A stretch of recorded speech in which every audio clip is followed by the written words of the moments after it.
Welcome back everyone. I hope you're having a great week. So the art challenge this week is one of magical qualities.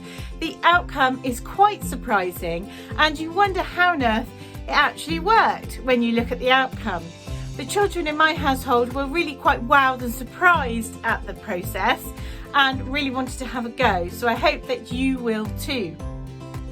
There's a couple of things very quickly I want to mention before we begin, and that is there's an artist at the moment who has a wonderful programme on television called The Art Club, and his name is Grayson Perry, and he's trying to help us through the situation we're in at the moment, through lockdown, by using art as an expressive medium to help us understand how we feel and how we can portray what we're going through by being creative. Now, being creative could be anything from painting, drawing, building something out of Lego, making a den in a garden, using pottery, anything you like, as long as you're enjoying the creative process.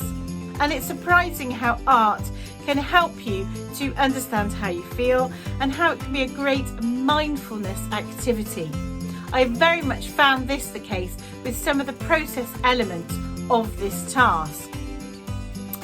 On that note, Grayson Perry said, one of his wonderful quotes was, "Be in tune with your voice on the paper." So remember that when you're developing your work. Perhaps try and let the voice within you come out in your work in some way. I found this process quite challenging at times.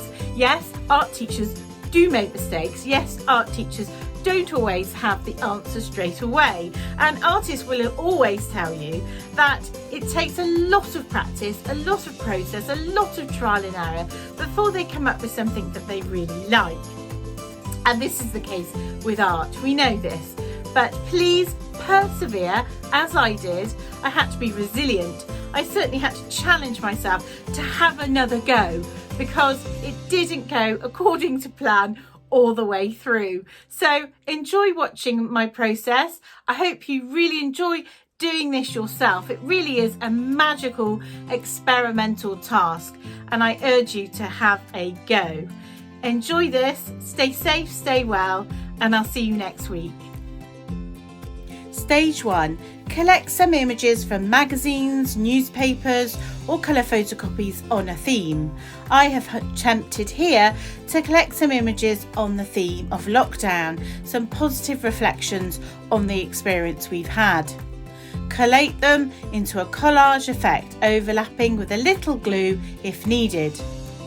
Then add tape going one direction, firmly and slightly overlapping to cover that image, and then go in the opposite direction, again slightly overlapping and firmly again so there's no air bubbles or trapped areas. Then peel it off gently and trim around the edges to get rid of the excess sellotape. A damp cloth and a little water, dab the surface and then gently, small circular motions, lifting off the paper. This is a really magical effect and a really lovely part of the process where you leave the transfer of the image onto the sellotape surface and remove all the paper. It is a wonderful effect to do. You can see how I've created this transparency effect by looking, and you can see my hands beneath here. Then using an iron, you'll need adult to help you and an ironing board. Place some cotton fabric down nice and flat with your image with the shiny side of the tape facing up and your parchment paper.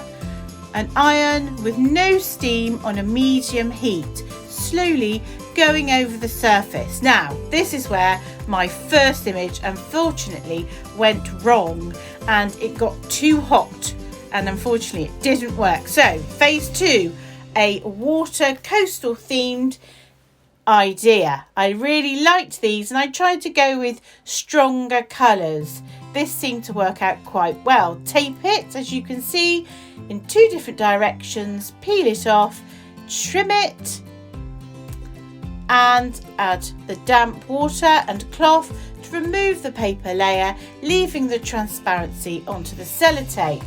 Now, I did something different with this one. I didn't use an iron, and I thought about how it would look great as a stained glass window effect. And you can see here I've placed it in a window, and I really liked the effect that this created. You can see this transparency, you can see the image, and I love the subtle colours and design of this idea with the text in the centre. A lovely aged effect to this piece.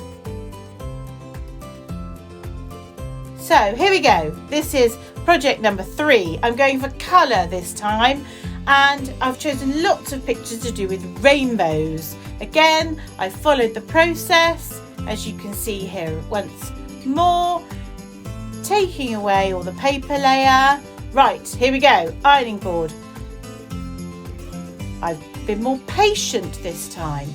I've done quite a few layers with a medium heat iron, and here we go, it's actually stuck, hurrah, on fabric, and you can see here it is as a wall hanging. I'm really pleased with this, and if I'd had a picture frame, I think I probably would have framed it just to finish it off and give it that final professional effect. But there we go, transferring an image onto fabric.